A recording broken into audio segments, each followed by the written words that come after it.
বলছি প্রতিটি মানুষের উচিত নিজের সীমা, নিজের জ্ঞানের মধ্যে থাকা, ওই অজ্ঞানতাকে ত্যাগ করে জ্ঞানী রূপ সেই জ্ঞান ঐশ্বর্য ভগবান শ্রীকৃষ্ণের চরিত্র কর্ম নিয়ে আলোচনা করা।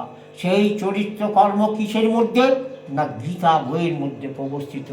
যে গীতা পাঠ করে, যে গীতা শ্রবণ করে, যে গীতাকে স্মরণ করে সমস্ত সংসারের কাজে অবতীর্ণ হয়, সেই হচ্ছে একমাত্র শ্রেষ্ঠ।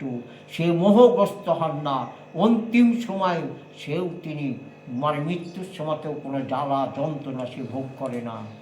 এখানে দ্বিতীয় অধ্যায় যোগ শেষ হলো। ভগবান কৃষ্ণ অর্জুনকে এত কিছু বলেও এবার সে যুদ্ধে, তবুও অর্জুন বলছে না আমি যুদ্ধে যাব না। তখন ভগবান কৃষ্ণ বলছে তুমি হচ্ছ আমার শ্রেষ্ঠ ভক্ত, আজকে তুমি আমার একটা রূপ দেখো। সেই রূপটা দেখিয়েছিল বিশ্বরূপ দর্শন যজ্ঞে। মাদনুগৃহা পরমং গুজ্জমার্চ সঙ্গীতং যত্তত্তয়ঙবাচন্তরমহং বিগতমম ভাবোপায় হি ভূতানাং সূতো বিত্রো সময়া তত কমলপত্রাঞ্চ মহাপাত্র বিচার। হে ভগবান, আমার প্রতি অনুগ্রহ করিয়া অতি গুহ্য জ্ঞান আপনি আমাকে দান করুন, দান করুন। হে পদ্ম পলসলোচন, ভূতগণের উৎপত্তি ও প্রলয় আপনা হইতে হয়। আপনার নিরুপাধিক সপাধিক সর্বত্রাত্মীয় অক্ষয় মাহাত্ম আপনি আমার নিকটে বর্ণনা করুন। ভগবান কৃষ্ণ যখন এত জ্ঞান দিল, তখন অর্জুন আবার সে ভগবানকে পরীক্ষা করার জন্য বলছে হে পদ্ম পলাশলোচন, আপনি যদি সমস্ত ভূতগণের উৎপত্তি হন, আপনি যদি সব ভূতগণের লয় প্রাপ্ত হন, তাহলে আপনি আমাকে সেই অপরূপ জ্ঞানটা আমাকে প্রদান করুন।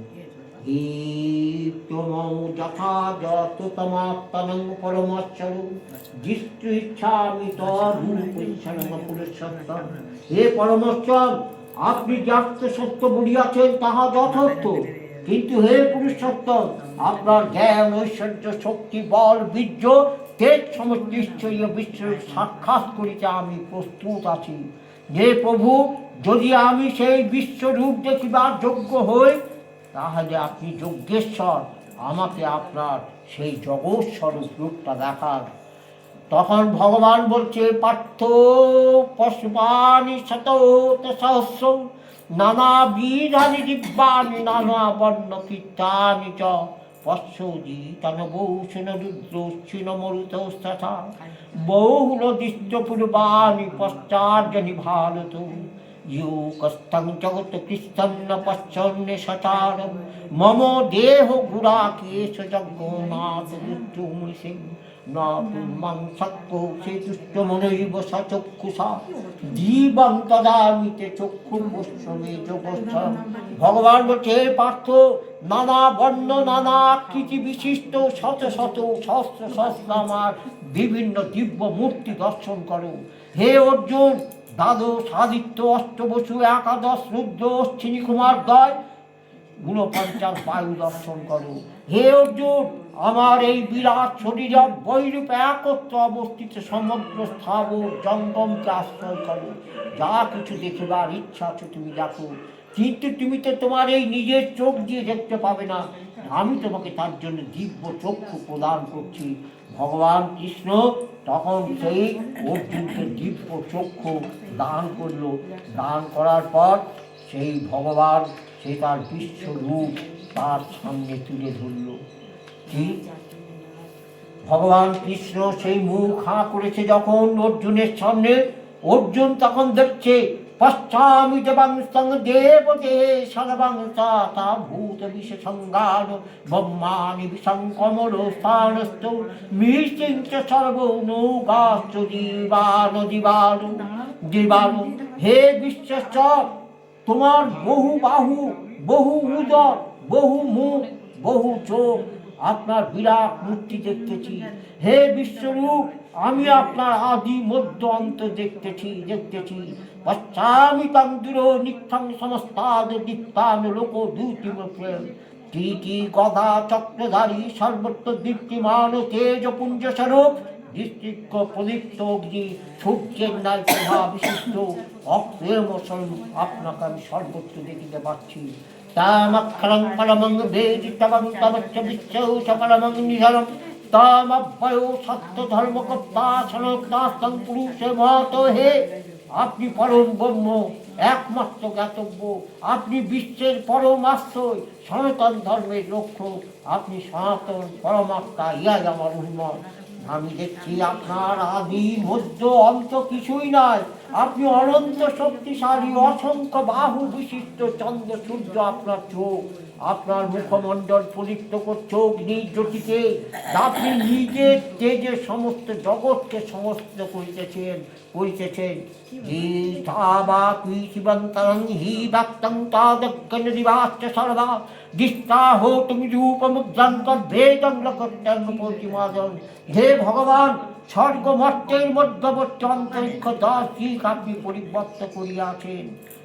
কৃষ্ণ লীলায় ভূত হারণার্থে ধরাতলে অবতীর্ণ যুযুদ্ধমান মনুষ্য যোদারী বসু আদি দেবতাগণ সব আপনার মুখের মধ্যে প্রবেশ করছে।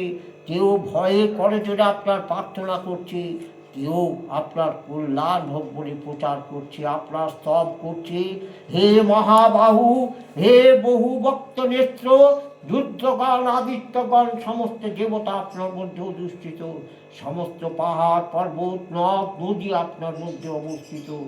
আপনার মধ্যেই গন্ধর্ব কুবের প্রমুখ, যক্ষ বিরোচন প্রমুখ, অসুর কপিলাদি সব কিছু আপনার মধ্যে অধিষ্ঠান করছে।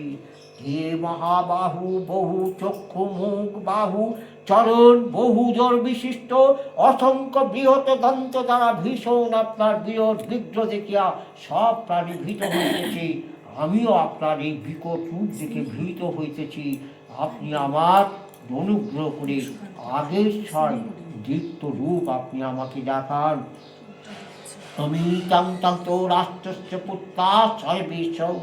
আমি আপনার মুখের মধ্যেই দেখছি ধৃতরাষ্ট্রের পুত্ররা মরে আছে, ভীষ্মদ্রোণ সুতপুত্র সব মরে পড়ে আছে। তাদের কারো কারো কারো কারো দেহের নখ চোখ আপনার দাঁতের মধ্যে লেগে আছে।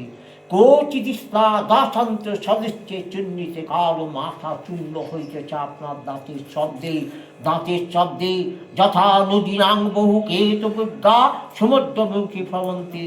যেমন নদীগুলো সমুদ্রের দিকে ধেয়ে যায়, তেমনি সেই সব আত্মগুলো আপনার মুখের মধ্যে প্রবেশ করছে।